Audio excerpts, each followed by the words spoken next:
daily work brings you closer and closer to the warp, increases your understanding of orderless powers. Gradually, without noticing it, even the most puritanical and rod-stiff Inquisitor becomes seduced. The first step is knowledge. An Inquisitor must understand the basic traits of chaos in order to fight it. In a few years, he knows more about the warp than most untutored cultists. Then the second step. The moment he breaks the rules and allows some aspect of chaos to survive or remain so he can study it and learn from it. The third step. The third step is the line itself, when the Inquisitor becomes a radical, when he chooses to use chaos against chaos, when he employs the agencies of the warp, when he asks the heretical for help. So, are you going to ask me to help you?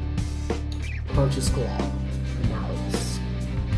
What can't be said about the seminal work of Dan and Abner? This is Lore-Master-Shroud, aka Will, with Channel Frost and Fisk, and you know the 40k book report.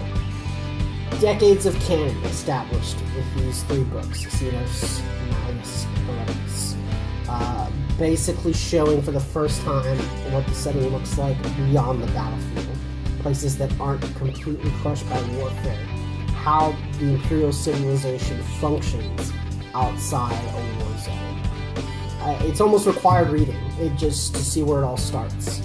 This is actually my original copy of Eisenberg. This is the first 40k novel I ever bought. It's the original omnibus.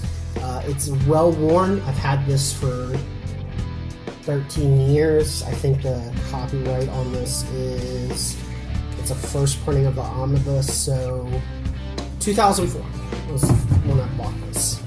So, yeah, it got me into the 40k setting and led me to where I am today, so I wanted to talk about it some.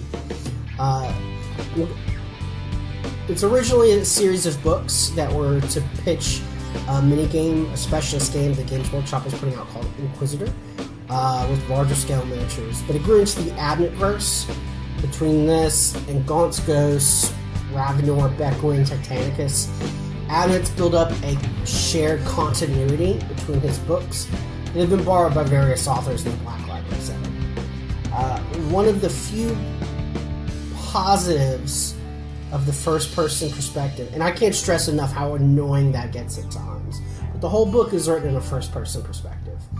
But one of the few positives about it is you get an inner monologue that helps develop the character of Gregor Eisenberg.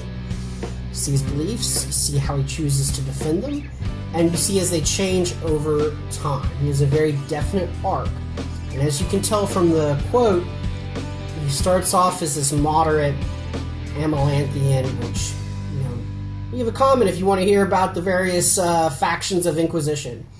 That ends up going over time becoming a radical that uses demon hosts and forbidden sorcery.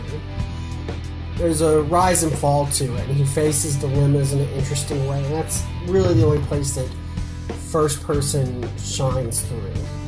While the other characters in the books are developed to a greater or lesser degree, the setting itself is characterized in Adnett fashion. He likes to have all this interconnectivity in his work. So you've got Tanith and its exploits, Sacra and Nalwood, the Sabbath World's Crusade, the Helcan sector with its various planets. All these are built up very well so that when you go to Ravenor, for example, and they mention Thracian Prime or Gudrun, you're like, I know where that is. I know what he's talking about. I know who the Ordos Inquisition master is for the sector. It really builds on the setting in a way that you don't see in a lot of books now, just because nothing had been done like this up to that point. As far as themes go, it's pretty broad, not particularly nuanced. The classic purity that falls from Grace theme doesn't go out of style. It's a tale as old as time, fall from Grace. But while the theme isn't exactly a diamond in the rough, the way it plays out over the course of 3 books is incredibly believable. Like I said, refer back to that quote, and as you read it, you'll see the rise and fall of the Inquisitor. There's no better way to look at it.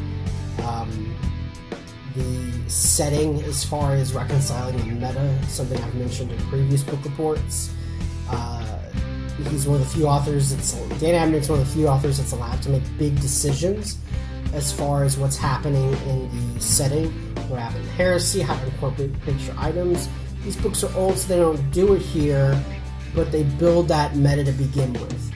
In a very real way, this is the foundation of just about every Black Library book to come after it. It's highly worth reading. I totally recommend it if you get the chance.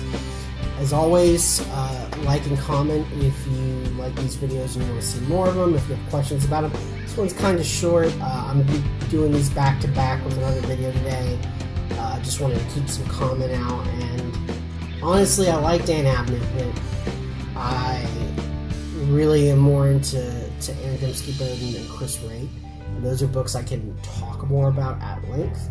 But I want to try and give you a range of authors of just different books I've read, including eventually stuff that I don't really care for, just to maybe steer you clear of some of the worst entries in the Black Library. So, as always, happy wargaming, and